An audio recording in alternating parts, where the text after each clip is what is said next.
Hey guys, it's Michael and welcome back on my YouTube channel. Today we have the first actual bench press kind of tutorial on this YouTube channel. Because as most of you know, the bench press is one of my all-time favorite dip assistance exercises. As we weighted calisthenics athlete, we usually dip with a very compressed form, with deep pressed shoulders, so we are rather, compressed on that front side. We do not allow the chest to be stretched over a big range of motion, where the bench press comes in super handy and just supplements our training because we'll work very, very open with a big stretch, big range of motion in the chest and a highly extended rib cage. So it's just a very, very great addition in every program for someone who is interested in getting better in weighted calisthenics, especially in weighted dips. And that's why in this video I want to share my 3 key learnings with the bench press that highly improved my performance over the last 3 years, and that will also most likely help you to get rid of most of the common reasons why the bench press can trigger a bit of shoulder pain, a bit of wrist or elbow pain. So if you really listen closely and apply those 3 things that I will teach you today, there's a high chance you also get rid of the small naggles the bench press provides. So the first thing we want to talk about is your grip. What I see as a common error in bench press is that athletes are grabbing the bar in a parallel way, like that. So you place the bar kind of like in parallel to the wrist, like that. What that does is, if you take a look from a side view, it gives you distance between the wrist and your hand. And if you put it in neutral, it kind of drives it forward. So you don't have a stable position to kind of rest the bar on the ulnar side of the wrist here, where we want it to have to really apply force. Secondly, what it can do is, if you grip parallel, for some athletes it has the tendency to avoid enough internal rotation and it pushes the elbow in front of the bar, and that also does not give you a good position to exert force. So what we want to do is, instead of having it parallel to the wrist, we want to put it in an angle in like that. Because if I do that, put it in at an angle, you can see from the side view the bar rests perfectly above my wrist here on the ulnar side, and I can really exert a lot of force and push. Also, it gives me just a bit more freedom to move my shoulder into internal rotation. So this grip, highly superior for most of the athletes. Just showing you how that looks on the bar itself. Just be careful with the mic here. So the first grip we discussed, where we have the bar parallel to the wrist. So I'm going in on the bar like that, trying to have it parallel. You see this position, I can rather put it like that, so it rests behind my wrist and gives me a lot of tension in the wrist here, a lot of flexion. Or I can have it like that, and now I have most of the pressure here in my thumb joint, and it's very hard to stabilize.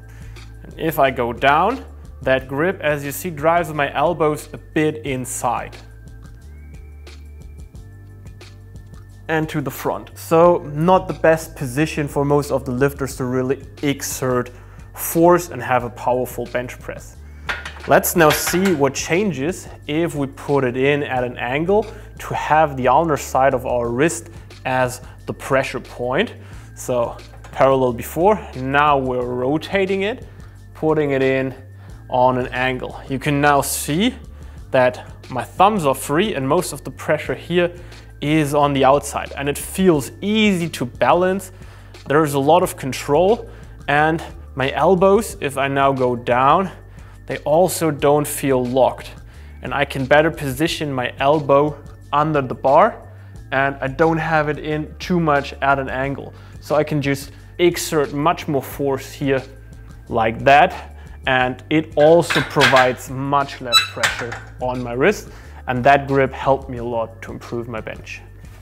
The next cue I want to introduce you to can be a real game changer to your bench press, because this cue will help you to set up a much better arch and to give your shoulder blades more freedom to move. So it has a high chance of reducing shoulder discomfort during your bench press, and it also improves your performance, as when we have a better arch, you reduce range of motion, you increase stretch on the chest, so you get a more powerful bench and probably an even better chest stimulus from it.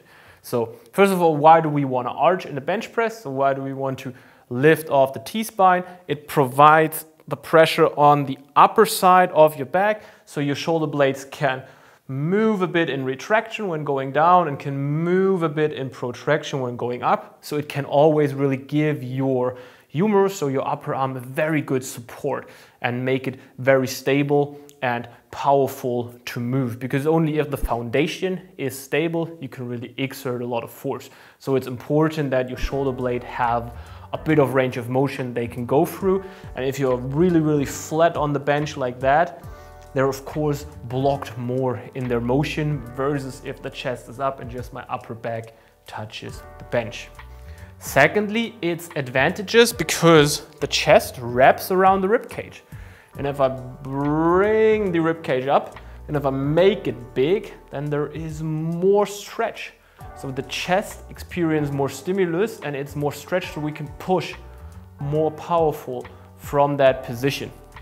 And of course, it also reduces range of motion because we're bringing the rib cage closer to the bar, like that, so we don't need to push so much range of motion. And this is also where most of the discussion comes from in the powerlifting scene with the bench press, when you have those athletes with that huge arches and that just go like that and then have a successful bench. This is why they changed the rules. So, but yeah, overall the arch is a very good thing and something you should definitely do for the named reasons. Now, enough talking, let's go over to the cue. What I want you to try is to create a double chin by lengthening your neck. So we want to do that, because you see what happens if I push my chin down and lengthen my neck, so really extend my cervical spine here. My chest automatically comes up. I create a better arch. Like that. Also, what it does is it slightly lengthens my upper trap muscles, which are there for shrugging your clavicula and so also your shoulder. And by lengthening it and really kind of relaxing it, there is less chance that you experience that shrugging motion, which can trigger some shoulder pain on the bench. So when setting up the bench, lengthen the neck, create that double chin, and bring that sternum up and make that rib cage big and proud. So if you now position yourself on the bench, the rule of thumb is that when you're filming your bench from the side, you don't want to be able to look through the bench and the neck. So double chin and then really push your neck into the bench. And you can already see how much my sternum comes up and how my arch is much better like that versus if I do it like that and have that slightly flexed cervical spine here.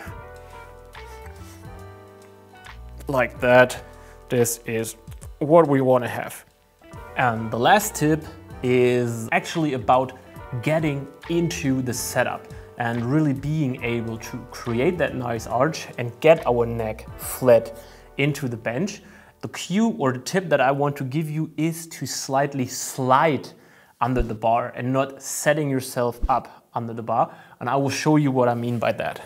So normally what most people do is they set up under the bar, rule of thumb, roughly eyes below the bar. Then they grab, create the setup. We want to make that double chin, creating our arch, setting up a stable foot position, like that. Lift off, butt down, and bench. a bit better way of doing it, because it just provides you a much more stable shoulder position and creates that flat neck a bit better, is that you go slightly down, you set up everything else like before, you grab the bar, and then you slide yourself under the bar, because that helps you with creating that flat neck, that double chin, and that nice T-spine extension, that upright sternum here that we want to have to create that nice arch. Don't worry, I'm just fighting with the mic here so you have good sound. I'm trying to repeat that for you. I move a bit down, I'm grabbing the bar, sliding into my setup until my eyes are roughly below the bar. Then I unrack. Boom. And that's it. What you can do to make that position of your rib cage even better is, before you're going down, so setting myself up again, flat neck, is to breathe into your chest, because what you're doing is you are expanding that rib cage even more. So you are creating an even better and more stable arch in here.